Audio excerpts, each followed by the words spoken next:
What's up, guys? AJ here with Pale Twin. Today, we got a special guest in the house. We got Trenton from Peasant Crown What's up? here hanging out today. We're gonna talk some music. We're gonna talk a lot of Peasant Crown. We're gonna talk some Pale Twin as well. We're just gonna hang out. Talk about the things that we love. So I guess let's get started. I don't have any specific agenda, and I don't want to do it interview style. That was incredibly profound. What's up, guys? It's Luke. I got a place to start with it. Just we were listening to some of your guys' stuff earlier, and I'm curious, and I wonder about this with a lot of bands, but when you guys started the project, did you have like a main like we want to sound pretty close to what these guys sound like, or a combination of bands where it's like some combination of this, that, and the other? I feel like the guys did. I was the last person to join the band, and I came in almost like an audition format with them. And when I came into the band, I was told kind of what their vibe was and what their sound they were going for was, but that didn't really match what I was kind of looking for. I was telling y'all before that initially, and I've told the guys this, initially I was unsure about joining because I didn't know if our interests would kind of culminate into anything productive. But their interests are relatively vast. They're kind of all over the place in terms of what they're interested in and what they like. And I'm strictly a vocalist. I can't play an instrument to save my life. Felt. Yeah. I used to play a bit of guitar, but nah, I'm not talented in that regard. But I think that it turned from their initial vision into a culmination of what ended up being our sound purely by accident. So I think, to answer your question, that they had a vision initially, and then I came in and fucked all that up and just did what I know to do, and they kind of tailored their sound to fit me a little bit more. Do any band names come to mind at all? In what we do or what I And do? just in what you guys do now. I always say we're like 3 Days Grace if they were even madder at their dad. Like, if they really, like, 3 Days Grace didn't like their dads, it was obvious. But like if they really didn't like their dad. Yeah, I think that's a good way to put it. That's pretty easy to picture. Okay, because with AJ, you got something? Checked out. I don't know if I think it was you. You did a Spotify playlist on your guys' page. Yeah. I was going through some of the songs, and some of them surprised me. To be honest with you, I don't think people would expect like a local metal band to have some of these songs on here. And one of them was that She Wants Revenge song. She Wants Revenge. What's the artist? Just that song, I Want to Tear You Apart. Oh, yeah. I want to fucking tear you apart. Yeah. There was some songs like that. There was some There's Pink Pony Club on there for Pink sure. Pony Club. Pink Pony that Club was on there for too. sure. That surprised me a lot. We jam a lot of Chapel Roan. Dude, I fucking love that song. And I saw that on there, and I'm like, okay. Somebody's not afraid to throw on some Chappelle Rowan on their, influences here. So I dig that, man. I just want to say that out loud. Yeah. So I always tell people I listen to everything, and nobody will really believe me. And the other day we were watching Hard Eyes. It's like a horror movie, and the movie opens up with like this really corny love scene, and a Lone Star song came on, and that's a country band. And I was geeking because I was like, I fucking love this song. This song is great. And my partner was like, I've never heard this before in my life. I was like, I told you, I listen to everything. I think that too often guys and girls in the metal community try to completely close out music from alternative genres and subgenres, and in that I think they're just doing themselves a disservice. Like I always say, Harry Styles' Sign of the Times is, in my opinion, one of the best albums ever written, and I really like to leave myself open to influence from alternative genre. I think that's a good way to be. We actually have like a sign language motion in our band for exactly what you're talking about, and it's at least in just the metal community with some of that pushing out of the alternative and stuff like that. It's the like the glasses push up, kind of. Well, actually, yeah, exactly. yeah. And I just, and it's not. That's no. Cincinnati has an amazing metal community. It's just it could be even better if there was less of that, and that's not just Cincinnati. I mean, that's metal in general. That's like everywhere. one of my favorite bands of all time, and it's exactly because they did stuff that nobody had done at the time, is Pink Floyd, and it's just because like if you think about it, in regardless of genre, change it to whatever genre you want it to be, but like in the sense of what you're talking about, when there are rules to creativity and stuff like that. Well, if you go by that, then Pink Floyd should have never been relevant. Like, because they didn't do anything by the book. They changed all the rules and they did all that stuff. But that's what made them so iconic, and now they inspire so many musicians with new music theory type stuff. I mean, so many conceptual bands and songs are inspired by them. Like, I just don't think with something that at the core, like music is art, that you can put too many rules around it. That's kind of my view overall.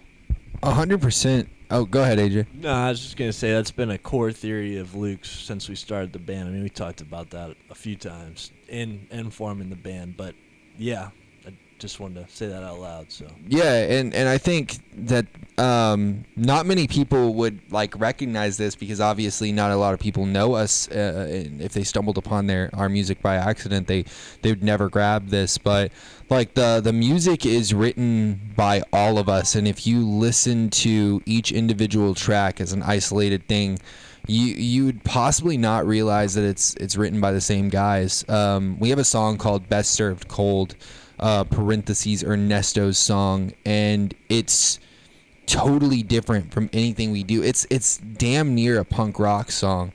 It's got a really classic rock vibe, and it was written by our former bass player Ernesto. And at first I didn't like the song, and then I was kind of like leaning into the idea that like we were still defining our sound at this time, and this song is a snapshot of that. So when I joined the band, none of these songs had lyrics, none of these songs had names. Like there was a whiteboard in the corner, and it said Alex's song, Cameron's song, Ernesto's song, Nate's song. And I joined the band, and I liked that concept that they gave each other the freedom to be who they were and what they wanted to do, and there was really no rule at all. They would come into band practice with a riff, and they would build a song based on that riff. And I really enjoyed that concept and that freedom there, because I have been in bands where everything was centered around who does this sound like, what does this sound like, and does this sound like something that's popular? And although you might have super great tracks, you're really limiting yourself with the amount of creativity you have, and I don't feel those bounds in Peasant Crown. Like I feel like I could go in there and write a polka song with those guys, and we would figure it out. yeah, I mean, no, that's it. It's a good place to be. My last band, I remember we used to. It's good to be in a spot where you're not worried about who you sound like, or trying to worry about if it's like contemporary and popular, right? Yeah. But like I think you guys probably write from your influences better that way. Yeah, and I think we were able to walk away from trying to a big concern of everybody's was how is this even, like, we didn't even know when we started the band if we'd play shows, and we were like, how is this band going to be perceived? We're all older, none of us are inherently cool. I always joke that Nate's our coolest member, and you'll never hear him say a fucking word ever. Nate is the coolest guy ever, but he is terrified of his own shadow. Like, he hides behind his kit. He'll wave to you at a show, and then if you don't catch that man, he will disappear and you'll never see him again. Fucking drummers, dude. Yeah, Nate. I'm one of them. Nate's he's an enigma. That's what I always say. But yeah, it was very much so a concern initially of how we were going to be perceived. And that was an issue with me because, like, I came, I was telling y'all before, I came from Texas where everything is relatively competitive, not only in sound, but aesthetic. What your album looks like, what it sounds like, what it feels like, everything is super competitive. And I used Peasant Crown as a way to kind of escape that and just create again and learn to love music again and learn to love creating and writing music again, because for so long I was so concerned about how it was going to be perceived that I stopped myself from creating. Yeah, it kind of takes away the joy from actually just, making music sometimes when you're, I totally get that. I mean, I think to some degree many musicians have been there before, and I know myself included. I've fallen into the trap of, like, are people gonna like this? And, like, you're always thinking in that, like, between the two, like, hey, are people gonna like this? But do I also like this? I'll say in my personal experience on kind of what you're talking about is, like, so from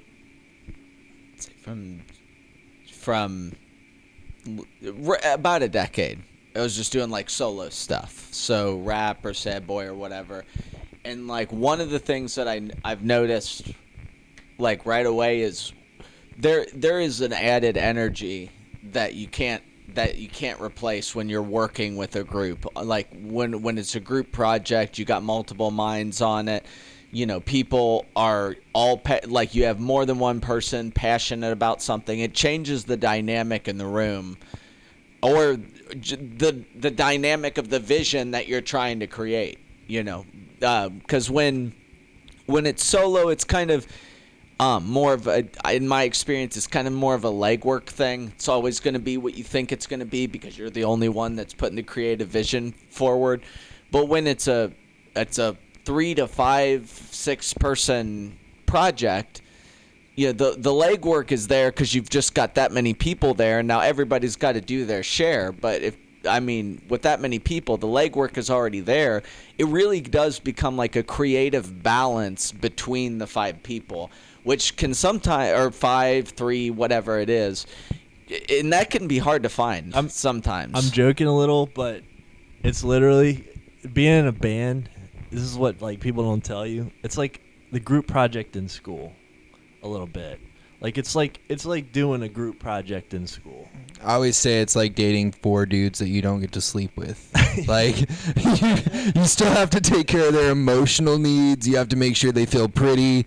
You have to make sure they feel listened to. Yeah, it's kind of true. There's no payoff. It's like you're never getting laid, and that.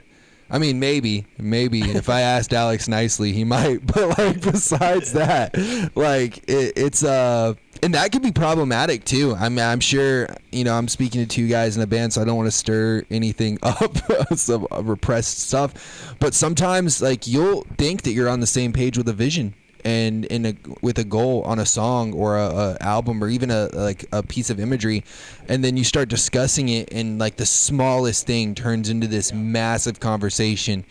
And when we were writing and producing our EP, like, I was joking, like, I've had bands end because of the writing process of an EP. It's like everything's super chill when we're getting ready to play shows to impress people, but then we go into the studio and like it can crush people, because if you can't set your ego aside and say, this is what I think we should do, but if I'm outvoted and if you guys as a majority disagree with me, then I will relent and I'll accept it, you know?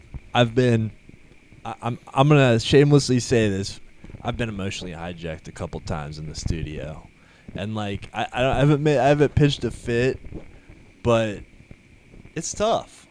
Like, it's tough for you to really think that something is like the move, the best decision, and for people to be like, nah, bro.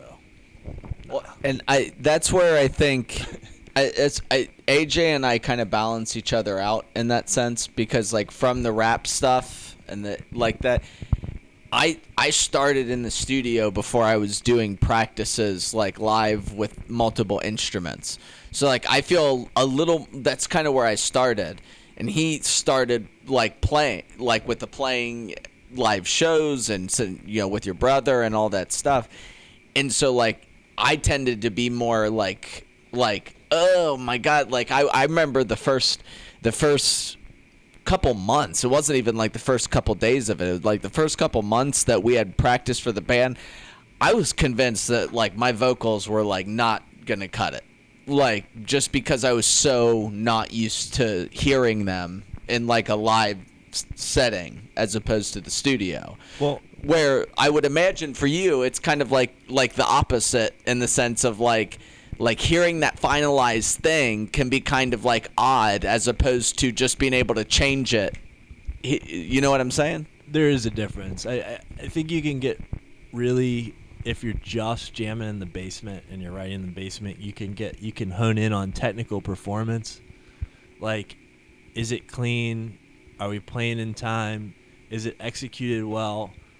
But I would say this, Luke. I always knew that you were like a very creative singer, and I've told you that a lot, and I fucking stand by it.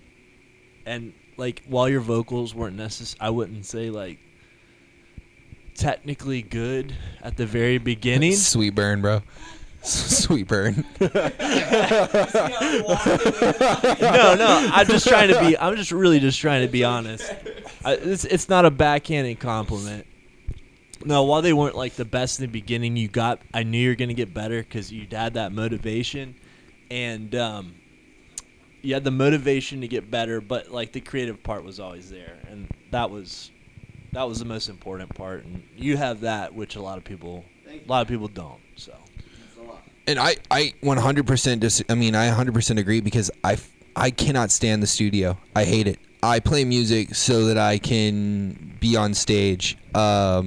Without going into like deep stuff, I didn't have a great childhood. I wasn't very listened to. So to have that vibe where I'm like, I'm the only one in a room with a microphone. You have to listen to me. You don't get a choice. You could say whatever you wanted, but right now I'm the only guy who has a microphone in this entire room. So you're going to lose. You're going to lose this battle 10 times out of 10. That's why I love being a vocalist, is that level of control and the real performance aspect of it. Like, I've concussed myself on stage. I get very emotional and I start to hit myself and tear my clothes off, etc. And so like, going into the studio, it almost like stifles a lot of what I love about being in a band. So I have a problem with getting emotionally hijacked, because I will throw a fit. I've been doing this long enough. But I tell the guys, it's like, it's all love. Like, if we decide to go another direction, like, I will shut the fuck up. But I'm gonna complain about it a whole lot until the decision is finalized. And once it's finalized, I'll be able to move on. But like, for right now, this is how I feel, and I'm gonna vocalize it, because I love you guys and I love this project too much to sit idly by and watch it go in a direction that I disagree with. Ultimately, I typically relent. I relent a lot, and sometimes I do get my way, but it's a balance. It's going back to what you said, being in a creative environment with passionate people leads to creativity and passion, and you have to manage it on both ends. I just wanted to say I thought that was really well said. That's a Yeah, thank you. For sure. For sure. I mean, you put it really well, and that's the stuff that goes into being in a successful band. You know, you have to be able to take a step back, like you said. And I think when you first start making music, like independently, you think about it the opposite way. It's like music. It's about me. Like I'm gonna step up and be like, and then you realize like as time goes on, even if you have like a gift at playing an instrument or singing or whatever, you're going to have to take a step back on the ego side to make a project that is actually going to get attention. Unless you're like just one of those people that is like an industry plant and, you know, unless you're Jaden Smith. I was going to say music is personal. Like it's a personal thing for people. But to a degree, it's not personal. And that's what I think I've been trying to get to. It's like, not that to depersonalize myself from the music and everything, but just realize that, like, there in the universe, there already existed these frequencies. And you're just harnessing them and arranging them in a certain order to have to elicit an emotional response. And, like, it might sound like I'm 14 and this is deep or whatever, but I mean, it really doesn't belong to... I try to remind myself sometimes when I get like that, it doesn't belong to me. It helps a little bit, but still, I mean, I still get pissed. So. And going back to a previous conversation we were having, it's like, and I think that's the baseline importance to listening to every genre. Like, I don't enjoy Taylor Swift's music, but I think to an extent, I'm not convinced that Taylor Swift likes a lot of Taylor Swift music, but she has that ability to separate herself and her musical interests from the brand that she's creating and what the masses will enjoy and write a good song. It's not necessarily about my taste, your taste, that we aren't the judge, jury, and executioner on what makes a good song. And so I try to leave myself open to that, not only in the band, but with people who come to our shows or people who say something on an open forum online, that like leave myself open to opinions as long as presented constructively that can help me grow as an artist, because ultimately the goal is to have people listen to your music. And if you're making music for you, and I've heard bands say that, like Lamb of God says they make music for like 4 people and the 4 people are in the band, and that's great. That's really great, and they're really good at what they do. But not all of us are Lamb of God, and sometimes you have to, set aside your own ego and be like, you know what, let's make a good song and see the finished product. And if we hate it, shit's not infinite. You can literally scrap a song and never play it again. It's not that deep. I love that. I mean, I think I brought it up earlier that I say some of it is kind of like a business decision. And that's kind of what you said is kind of what I was getting at before, which is like, it's not exactly the same thing as what you're saying with the Taylor Swift example, but it like sometimes to make the project that you want to make and for it to have the impact, which is to me the overall, like that's what I care about the most, is the impact that the band has on the fans and stuff like that. Like, for it to have the impact that you want it to have, sometimes you have to concede stuff that at the moment seems really important. Yeah. And you just have to say, well, I think that that's what it needs, but maybe I'm wrong. And like, because if you die on that hill, then you kill the impact that could be coming in the future. And that's the thing that is, I think, both difficult and really fun about being in a band is it, like, versus the solo stuff, is because like in a band you're gonna get a lot of alternate ideas, and you're gonna get the opportunity to give your ideas as long as you feel comfortable with everybody, and sometimes everybody's going to be feeling it, and sometimes you're going to get shot down, and you kind of like, I had to learn to live with that, like what it felt like to have an idea like, no, like that's just not a good idea, because like I feel like that can be a thing that some people just don't want to deal with, you know? Yeah, no, and I've definitely so like I said, I played in Texas, and I genuinely take a lot of responsibility for my most successful band, which was Tea with Titans, kind of kicking me out. There was just ideas that I had and thoughts and creative drive that I had that wasn't aligning with the band. And at the time, that, wasn't how I felt. But now, being, kind of hindsight, it being a decade later, I'm able to be like, yeah, I was probably pretty hard to be around. I was going through a tough time in my life, and I wasn't really willing to concede on creative ideas. And that's especially hard when you don't play an instrument and you kind of just you're just being the diva singer, that like stereotypical. So over the years, I was very lucky to find, when I left that band, I started a band called All I've Got. And they were world-class musicians. I will, and this isn't a slight to Peasant Crown, but I'll never be able to find chemistry like that and just a connection like I had with those guys ever again. And they were experienced to a level that, Nick, who is just probably the most prolific guitar player I've ever played with in my life, would set his hand on my shoulder and calmly be like, hey, let us do what we do and trust me. And kind of just release that ego over to the band, and we never wrote a bad song. And so I've definitely been able to carry that with me with Peasant Crown. There's obviously been conversations like that were tougher than others, specifically in regards to production quality and the more technical side of things. But yeah, it helps to be able to set your own ego aside and be like, you know what, I think I'm right, I feel I'm right, but let's see if they can prove me wrong, Absolutely. I kind of wanted to give some time to you, Trenton, and give some time to Peasant Crown, since you're here, and just give you some time to. We can still, talk about whatever we want, but I just wanted to ask you some more specific questions about Peasant Crown and stuff like that. Yeah. Get it out there. I was listening to your guys' EP today. Tyrannical, right? Tyrannicide, sorry. Yeah. Sorry. So Tyrannicide came out 2025. When did you guys drop that? The very end of 2025. Yeah. So it's like it's brand new. Fresh. Yeah. Yeah.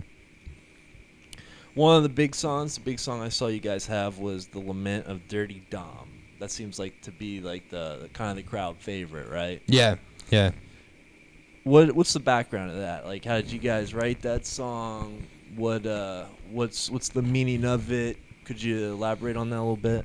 So I'm kind of glad that I can talk about this freely, because for a long time I didn't tell people or let people into the true story of that song. I would just say, on stage, that this is the saddest song ever written, but very plainly and blatantly, I developed a mental issue, and I was struggling more than I ever had with my mental health, which led to a full-blown mental breakdown and a suicide attempt that left me in jail for a couple of days due to some misunderstandings and some just dumb decision-making skills.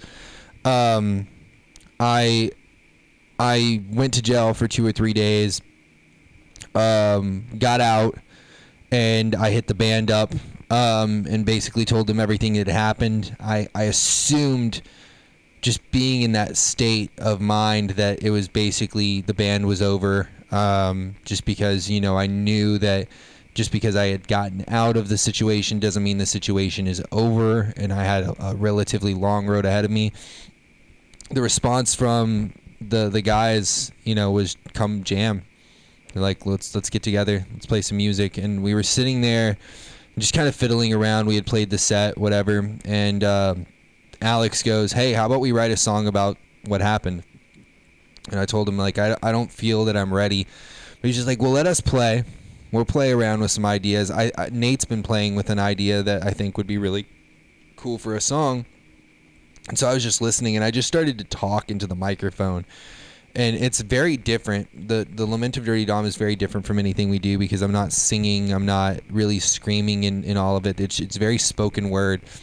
And it came from me just kind of pouring my heart out about the situation. And I was telling you before we started that when the song was written, it was just a rant. It wasn't, there was no rhyme structure. There was no poem. It was just me kind of spilling my guts out.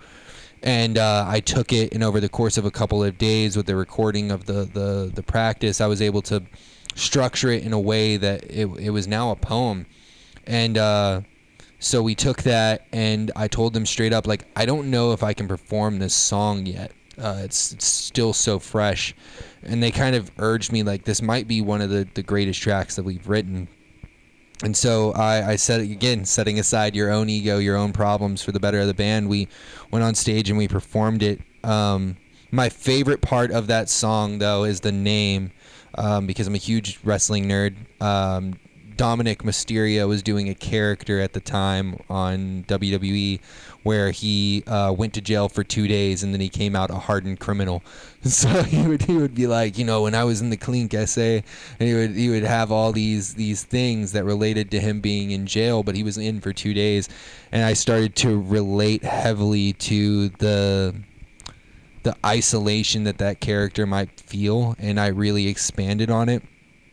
And like I said, for forever, I wouldn't talk about it or open up about it, because I was terrified that, you know, people would see me negatively or see me as weak, depending on just how you view the situation that I was in.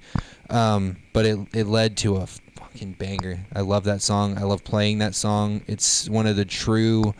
It's one of the few moments, being this late into my music career, doing this for 12, 13 years now, that I truly can, like, feel myself taken away and lose control to the music. And so we made it our single as kind of a, not only because this song was amazing, but, like, that's really where my trust in the brotherhood that Peasant Crown was kind of completely formulated, was when we wrote that track. That's awesome, man. It sounds like they gave you the opportunity to, like, really be yourself, open up, put your heart out on the track, and supported you along the way.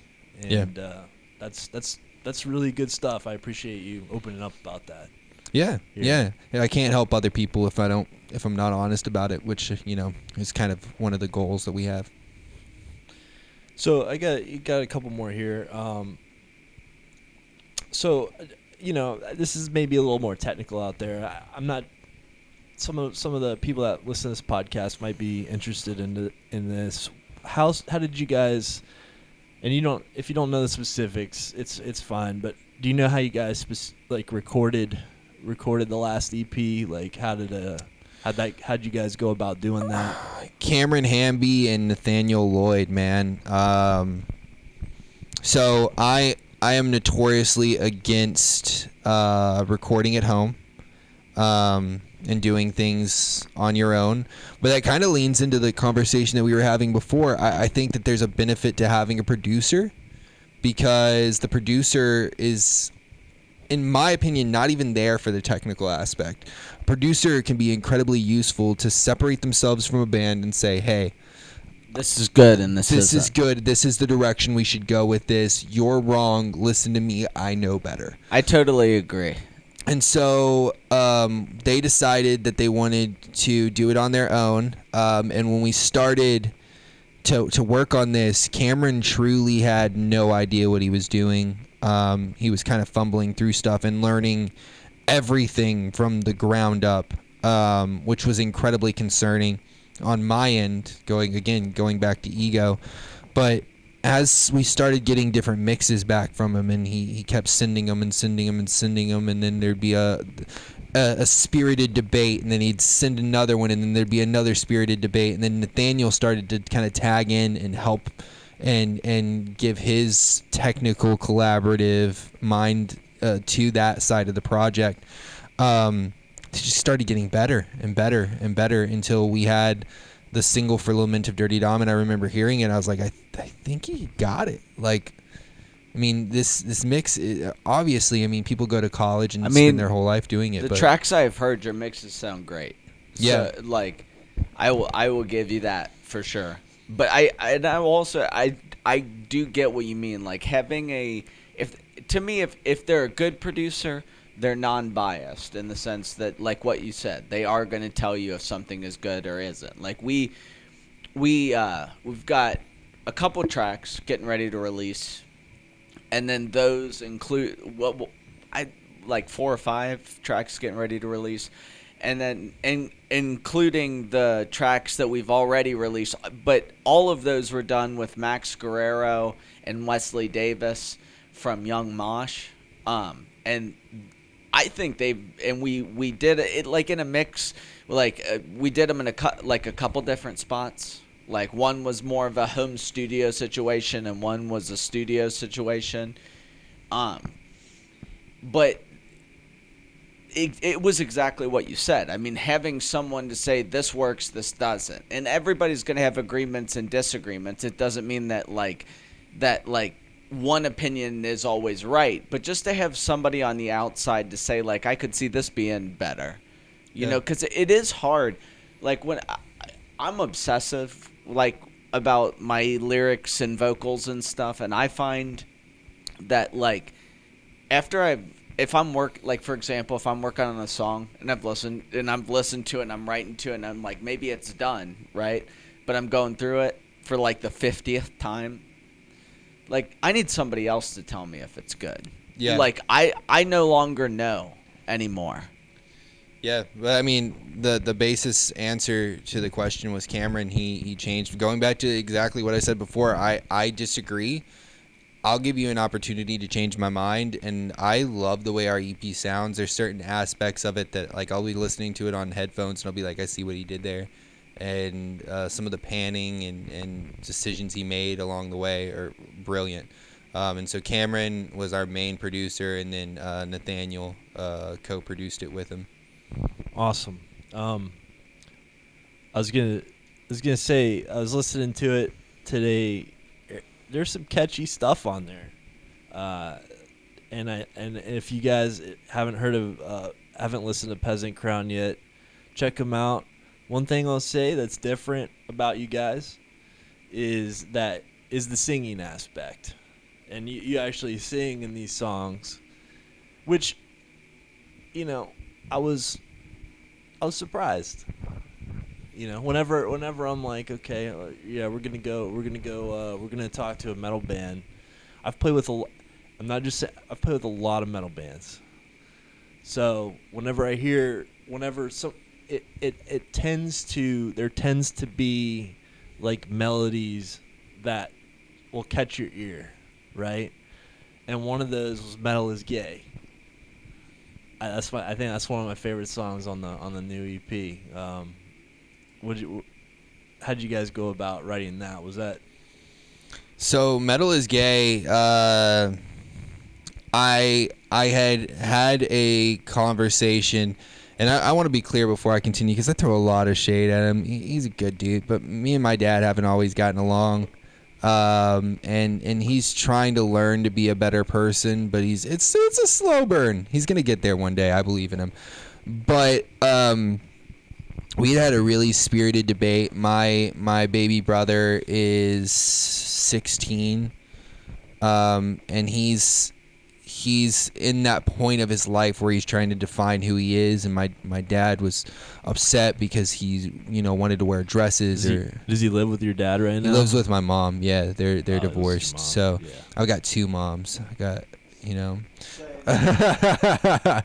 so he's my baby brother. He wants to wear dresses and he wants to put on lipstick, and I don't even think it's like a sexual thing. I think it has more to do with just finding yourself and who you want to be. And he's really inspired by artists like Youngblood, and he was talking to me about some of the stuff that they were disagreeing about, and it really brought up a lot of feelings about me and how I felt about certain things. And I had been talking to my wife that, she kind of helped me at 26 years old. I came out of the closet as bisexual.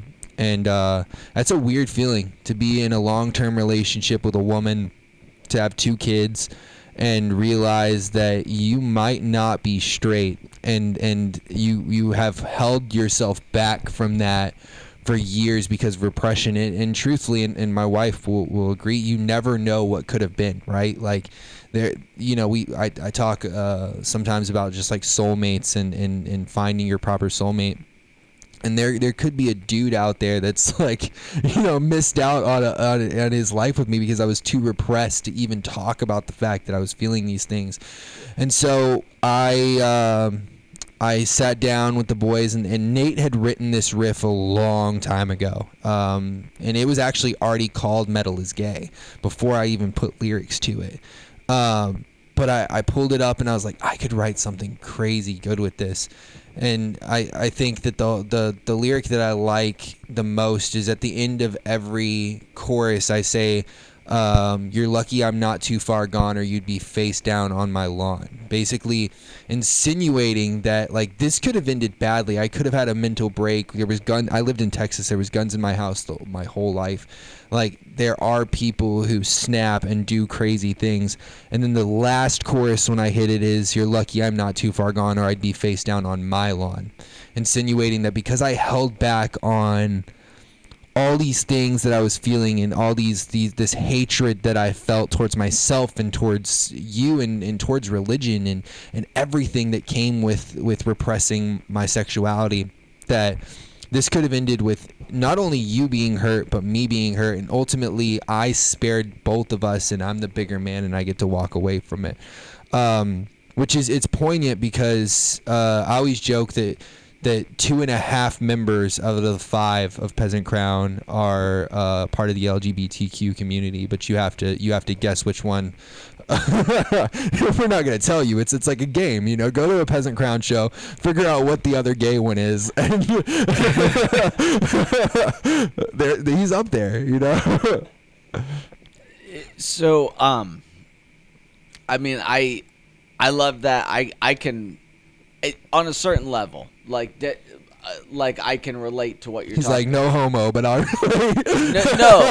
No. It's just, I'm saying, like, obviously my experience isn't the same as yours, right?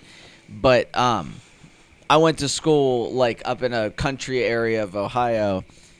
I was born in Cincinnati, but it was like, oh, it'll be safer if he goes to school up where my mom lived, kind of thing. And I really wish they hadn't done that. So, because my mom is gay. And so my mom has been with her partner for a long time, and very big part of my life, And but growing up with that dynamic in that area was tough because there was nobody else apparently that had any LGBT. And see, I don't even get it right, but there was nobody else with any of that stuff going on in the area, and that was part of why alt music and alt whatever appealed to me. It's because I was fucking pissed. I was angry. It's like god damn, why is this such a big why do I and so that's part of why at 12, 13, 11 or whatever that edgy kind of stuff was already appealing to me at that point. But I will I want to be clear. I understand that's nothing having to actually deal with it as a personal experience that I haven't had to deal with people treating me that way directly because of it. But even just what I went through from my mom being gay was ridiculous. So I can't imagine actually having to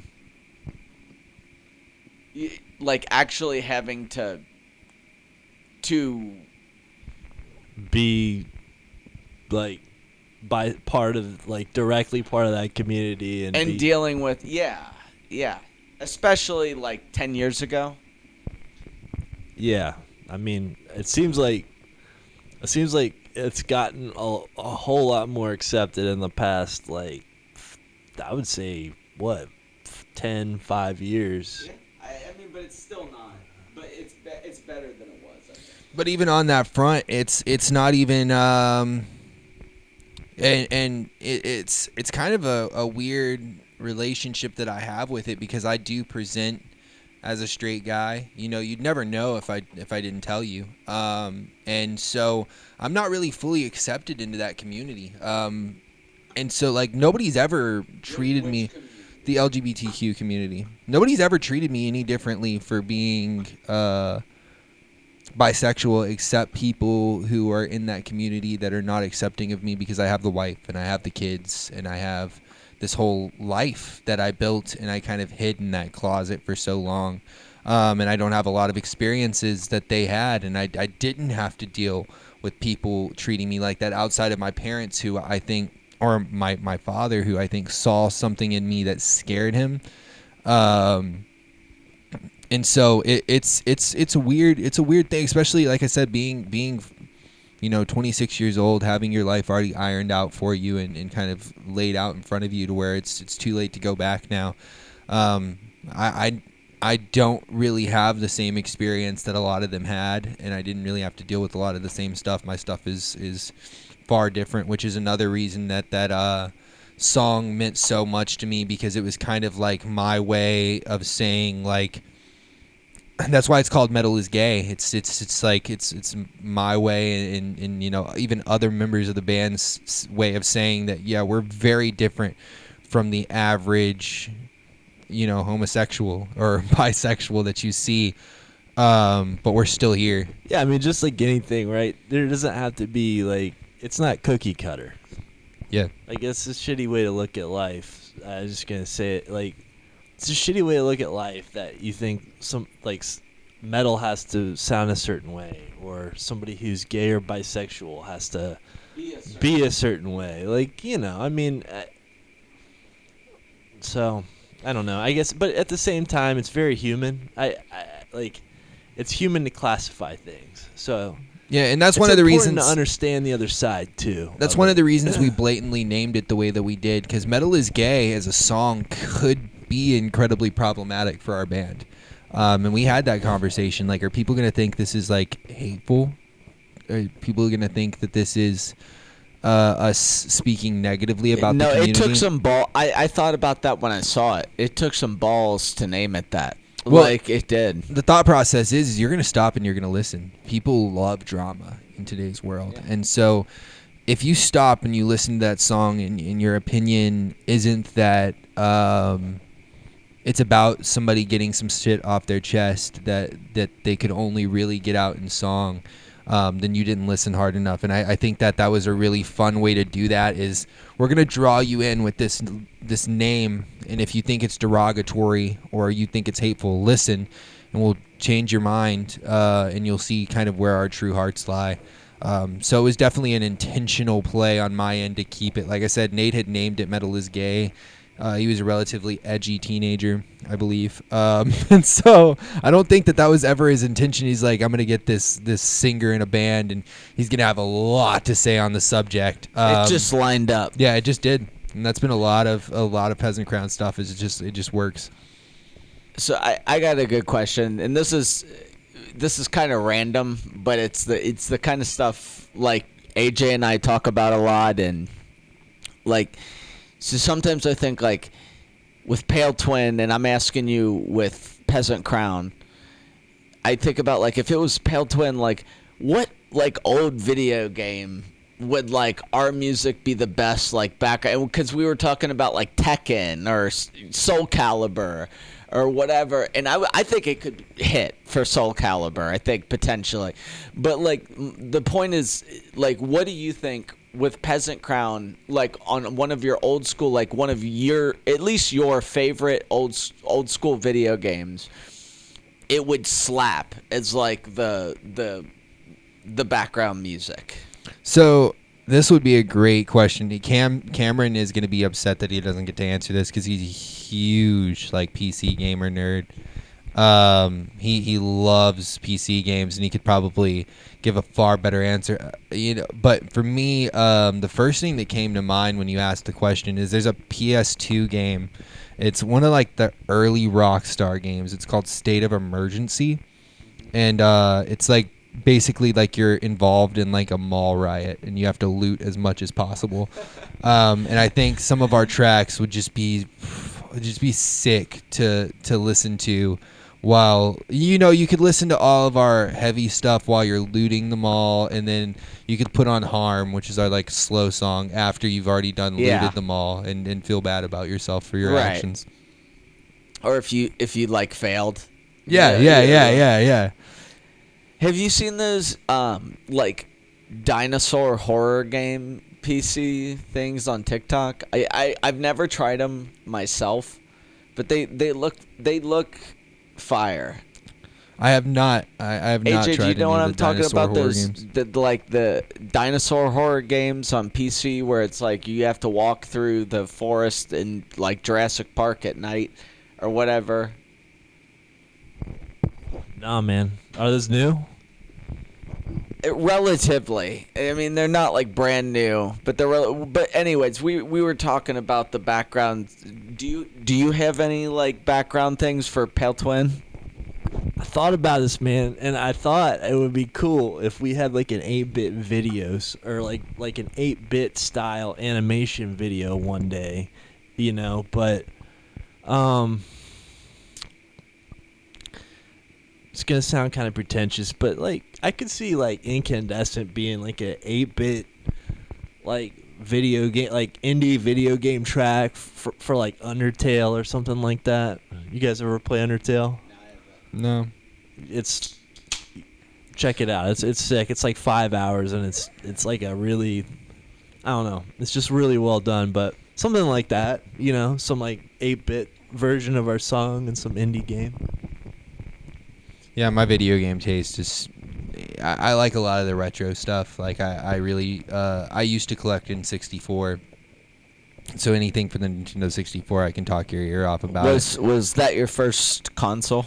So I was raised relatively poor, and so when the PS2 came out, my parents went and got me an N64 so that I didn't completely feel left out. And so I grew up playing like pawn shop games for the N64. It kind of like shaped my. If you go into my house, you'll find a lot. No, it's so I love it. It's one of my favorite memories. Like, there's a game, and I'm a huge wrestling nerd. Like I said, there's a game called WCW versus NWO Revenge, and I have kind of made it a large part of my personality.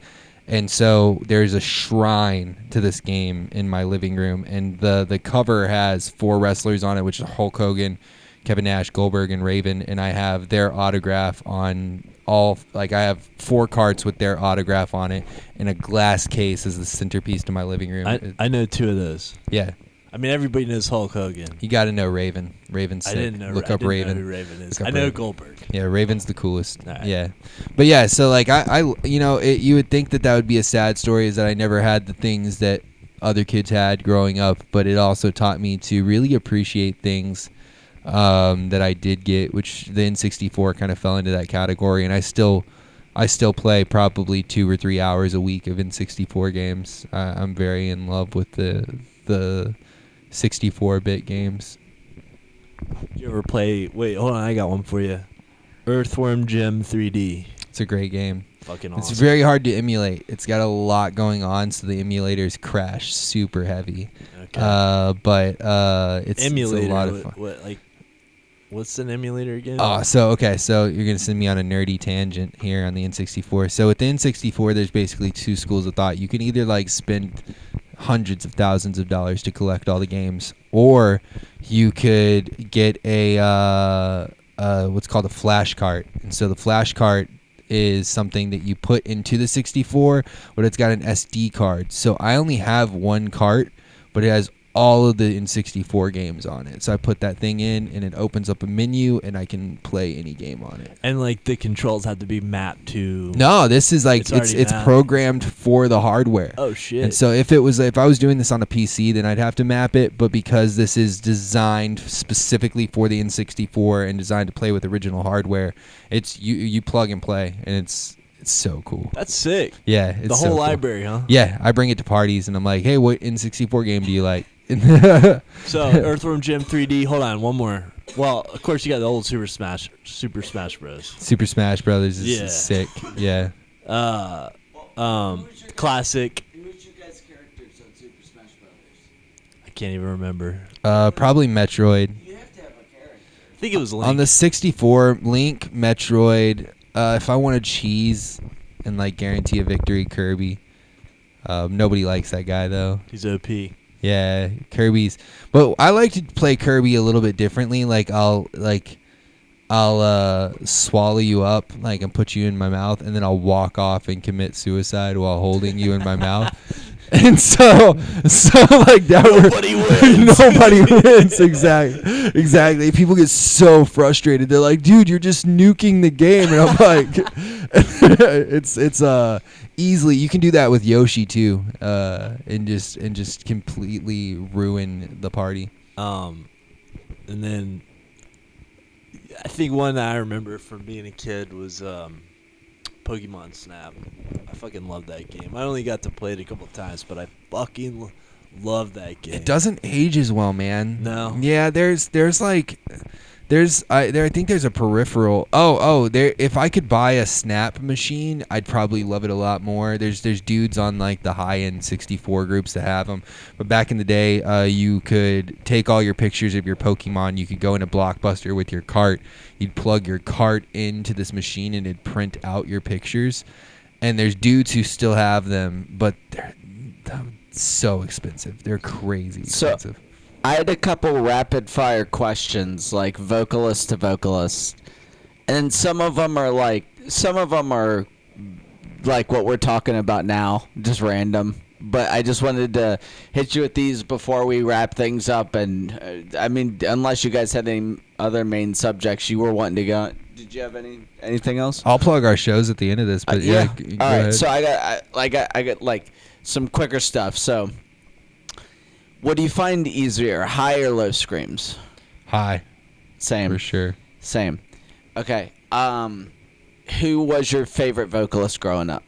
That's a two-part question. I'm gonna give you two answers. Justin Furstenfeld from Blue October saved my life, and that's a story for another day. But Blue October's lyrics, you can't beat them, and his clean vocals they're heavenly.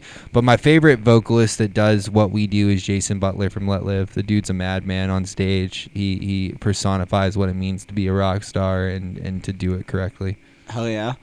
What is your favorite instrument? Like, period. It can be like a rock instrument, or it can be like a random one. But like, it could even be like a studio thing. But I love anything with harmonica. Blues Traveler is banging. If you don't listen to Hook and get fucking just hyped listening to that song, there's something wrong with you. Harmonica is a beautiful instrument. okay. What would you have to say, like, if you had to pick? I know it's a tough one, but like your favorite album of all time. Maybe it's not. Maybe it's easy. This one's easy. Going back to Blue October, Argue with a Tree. It's a live album that's basically like a greatest hits of their past four albums, their previous four to that. And it's just going back to loving live music more than I love studio music. It's one of the most high energy, gut wrenching, raw, honest performances that I've ever seen a band perform on. My wife got the vinyl for me for Christmas, and it's literally been on repeat, and I've listened to it a million times. And so, yeah, Argue with a Tree is the, in my opinion, the best like alternative rock album of all time, and it's still good to this day. Oh yeah.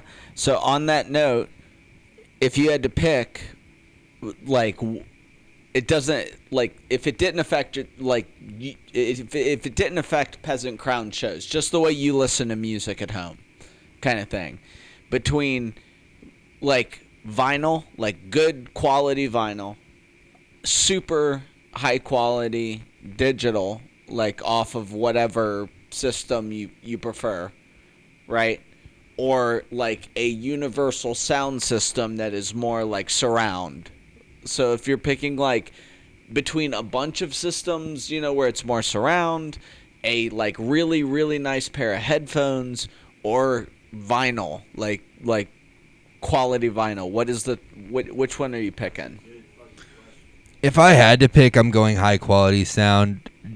Like the headphones? Yeah, mostly because it can be anywhere. Like I listen to music 24/7 at work, in the car, at the gym. No matter where I'm at, I've got music on. But I think you can't replicate the experience that is listening to something on vinyl. And it goes slightly back to what we were saying about like relenting to the art. You can't pick a track that you're going to listen to on a vinyl. You can't pick what song you're going to play. You can't pick where you're at. You kind of have to relinquish yourself to the artist and let them take you on a ride. And I think there's something incredibly powerful about that as an artist. You just lean back. And That's fucking missing today. That is one of the things that's missing today in our like digital singles driven market, Yeah. All right. Well, I think we're gonna wrap it up. Trenton, you got a few things going on for Peasant Crown? Yeah, stream Tyrannicide literally anywhere. I guarantee you that if you listen to the album, there's something on there for everybody. We have a show coming up February 7th with Marcellus Wallace. Then we have a show after that with our boys in Needle Fear. And I mean, I'm wearing a Wave Painter hat right now. It's Needle Fear, Wave Painter, Obsidian Mind. That show is so stacked. The fact that we're even invited to be on that show is still missed on me. And so catch us March 7th. So it's easy to remember, February 7th, March 7th. And then on a personal note, I'm starting a podcast with Tim from Needle Fear called Blech and Biscuits. And just keep your eye out for that on all streaming platforms. Hell yeah. Awesome having you here, man. Thank you, man. I appreciate y'all having me. Do you want to say something, Luke? I just wanted to thank you for coming on as well. It was an honor to have you on. This was a really fun conversation. It's good to know that, like the general Cincinnati tri-state area scene is got so much going on right now. But outside of that, honored to have you on episode 7. And did you drop if you had like a recent show coming up? Yeah, we got that covered. Yeah. So, yeah. Thanks for tuning in, everybody, and we'll see you next week. Have a good one.